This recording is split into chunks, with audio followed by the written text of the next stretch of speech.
Hey everyone, welcome back to the channel. Today I'm going to be ranking the Eminem albums I've heard. So a big caveat before I start is this is only the Eminem albums I've listened to a lot. His first few albums, like the Marshall Mathers LPs and the Slim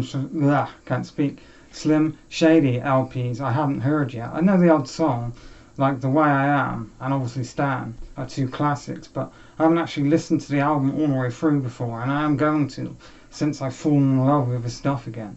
But I'm only going to rank from my least favourite to my most favourite Eminem albums of what I've heard. Now, two of these albums I don't have on vinyl. One I don't plan on picking up, which you'll pick up on, and then the other one I'm going to get soon. But anyway, so first, my least favourite Eminem album, and if you've been paying attention, you already know it's Revival, which I'll put a picture up somewhere. I just thought it was really long, it was too political, it was boring, a lot of the songs sounded like demos, his rapping was off, the beats weren't the best, the production, I'm not like one to talk about production because I don't really understand it, but something was wrong with the production, I swear. I could really hear a difference, and I didn't really like it. I couldn't get my head, I couldn't stand listening to it. And I didn't like the features. Nothing against Ed Sheeran, Beyonce, or any of the other features he had. Obviously I can't deny that Beyonce or Ed Sheeran are good singers. They are. But they're just not someone I listen to. And I don't really enjoy Beyonce's music. I know that's treason for some people, but I just don't. And anyway, I'm going to move on because that album's just not the best. So next up, we have Kamikaze. Now, as much as I love this album, it's got a few glaring problems for me. The first one is some of the songs like Normal, The Greatest, Lucky You, and the two sister songs, and then of course Venom. They're not the best songs he's ever done. When you compare this album to his previous albums, it's not, it's not up to par. Music to Be Murdered By won't be mentioned on this list because I've only heard it once or twice. I need to give it more of a listen. But Music to Be Murdered By sounds a hell of a lot better than this album. A hell of a lot better. But the biggest flaw with this album is Venom. Now Venom has I love the beat on Venom. And I love the verses. It's really built up and it's really epic. And I love the way his rapping sounds. And then the chorus comes in and completely ruins it for me. I just get thrown off the song. I really don't like it. It's like Venom, Venom, Venom, Venom, Venom, Venom, Venom. It's just bad. And actually, you're going to see this on Thursday, and the first impressions for this will be posted tomorrow on the Friday. So you'll get a full review of this. But overall, it's just, So next up, we have Recovery. I think Recovery is better than Kamikaze, and better than Revival. He has 3 albums, Relapse, Recovery, and Revival, that all begin with R. And that makes my dyslexia and my dyspraxia go crazy. I always get them mixed up, the names. But this is a childhood classic, as well as all his other albums that I've heard.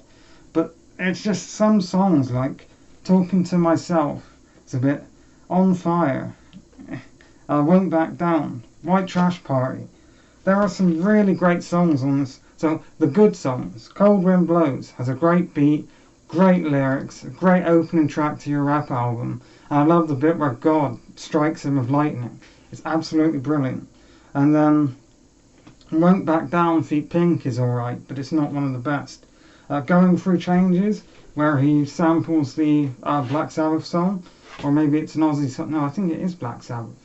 It might be an Aussie solo song. But anyway, that's a really great song, and I love the beat on that one. Not Afraid. Now, I love Not Afraid. I think it's... Sorry everyone, someone interrupted me. I love the beat, I love the lyrics, and I just love the theme of Not Afraid. Standing up for yourself, fighting your problems, and never giving up. That, for someone who struggles with mental health problems, that is it's really important. And it's a really great message. And I know some people might find it cheesy, but I'm you know, I do really like it. And I don't know, I can't see the screen, but it might look like I'm sweating because it's really hot today. And I've chosen better audio quality over having the fan on. But songs like Seduction, White Trash Party, On Fire, 25 to Life, So Bad, Love the Way You Lie, feat Rihanna, it's not the best. Those songs sort of bring the album down for me. I don't enjoy them as much as the other songs. As well as You're Never Over. Now I know he wrote You're Never Over for Big Proof. You know, it is supposed to be a touching song for someone who's lost. I just think it's really cheesy and it's really corny and it's just not the best, especially for a closing track. And I know there's a hidden untitled track, but even that is not his best. But overall, it's a decent album. It's better than the last two I mentioned. But next up, now this is controversial, but I have to go with Relapse. Now, you would have seen my vinyl review for this yesterday. If you haven't, I'll link to it down below. But Relapse has its problems. Like, some of the lyrical themes go a bit too far for me. But overall, I think it's a great album. And some of the songs aren't the best, like Old Time's Sake and Crack the Bottle.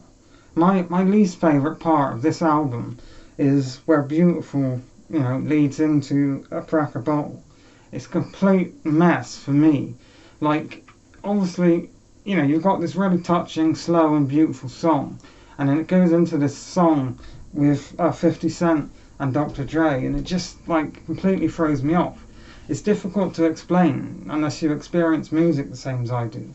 And I know that sounds really big-headed, but, like, you know, it's just the complete the feelings and the emotions in one song get completely fucked and swapped over for these completely different.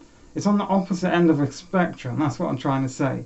I'm having trouble communicating at the moment. But overall, I love Stay Wide Awake. Must Be the Ganja has one of the best Eminem beats ever. Easily ever. It's so clean and crisp and loud, and it's such a headbanger. I fucking love that song. 3 AM is great. My mom loves Valium and lots of Coke. I love that one. Medicine Ball's great. We Made You, I quite like We Made You. But overall, there are some songs that let it down. And Underground, the closing track, I don't think it's the best. But, so now, brain. Next we have Encore. Now, Encore is a bit of a letdown. I mean, there's only a few songs I like on I'm going to say Encore. Is it Encore? How do you pronounce? It's Encore. I'm just pronouncing it like that. But it gets second place on my list because it's got two of my favourite Eminem songs. Mockingbird, which is absolutely beautiful, which he wrote for his daughter Haley, and it's one of the most beautiful songs of all time. And don't blank on what it's called. Like Toy Soldiers, that's what it's called. Like Toy Soldiers is one of his best written songs. Probably is his best written song. Absolutely beautiful. Seriously stunning song. I love the chorus, which I think he sampled from another song, but I'm not sure what the song is. And I love the lyrics about, you know, he doesn't want his fans or his crew, other MCs. Obviously, I'm not one to talk about this stuff, but he doesn't want these people getting hurt because of him. He doesn't want people going through problems because of stuff he does. And he's fed up with all the negative attention he gets. And when fans are like copying him, buying guns and stuff like that, he's all fed up with that stuff. And it's absolutely beautiful. Seriously, I say this every time. You probably have heard it, but if you've never listened to Like Toy Soldiers by Eminem, you do need to go and listen to it. So we can edit this out. Oh.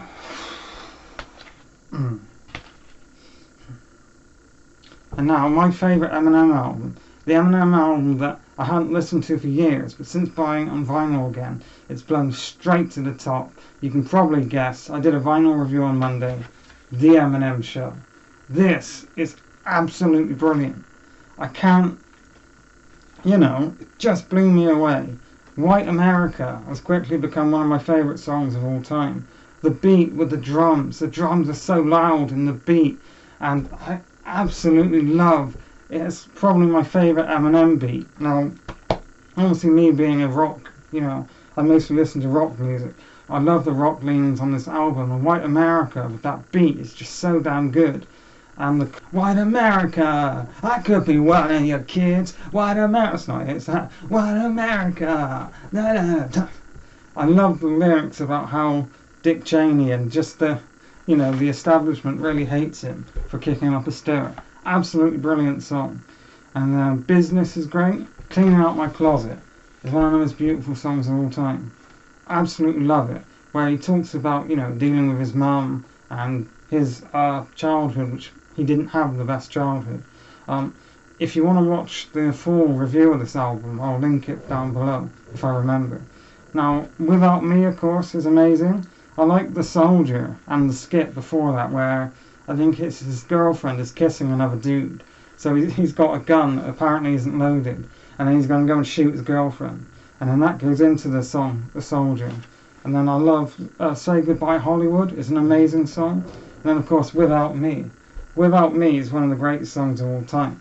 And I can still sing it, This looks like a job for me, everybody just follow me, because I need a little controversy, because it feels so empty without me.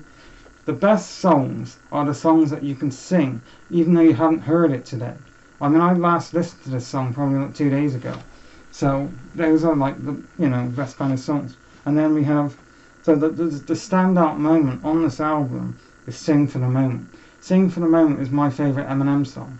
I talked about this more in the vinyl review, but I love the beat. I love the chorus where he sampled Aerosmith. It's absolutely beautiful. And the lyrics, some of the lyrics really do speak to me. I mean, I remember being in school with my blue iPod Classic and my stupid iPod. They weren't even iPod earphones. They were the type of earphones that really stuck in your ear, and they went right up against your eardrum. And that's why I've got hearing problems now, because, I wasn't much liked in school, and I didn't really care about my health, or I didn't really understand my health either. So I would just blast it as loud as I could with these really, sort of earphones that go right in. And there's a point to this. So I would just listen to Sing for the Moment, because the lyrics spoke to me, and especially being in school, this place I hated, so there's a lot of emotion with the song, and it's just one of my favourites, or it is my favourite Eminem song. Thanks for what, it's been a long video, so thanks for watching me ramble, and join me tomorrow where I go over, tomorrow's video will be Kamikaze, the vinyl review for that. Now I don't know whether it's come yet, but I've got the 40th anniversary of Closer, there's a special edition vinyl coming from the New Order website, where it's the 40th digital remaster on a clear vinyl, and then there's 3 singles, 12-inch singles of the songs that have all been digitally remastered as well, which just sounds amazing. Now I'm recording this on Tuesday, and I've just got the email today that says it'll be like 3 to 5 business days. So this will be an Eminem week, like I said, but if that comes, I will post a video on it. Anyway, thanks for watching, and join me next time. Take care, everyone.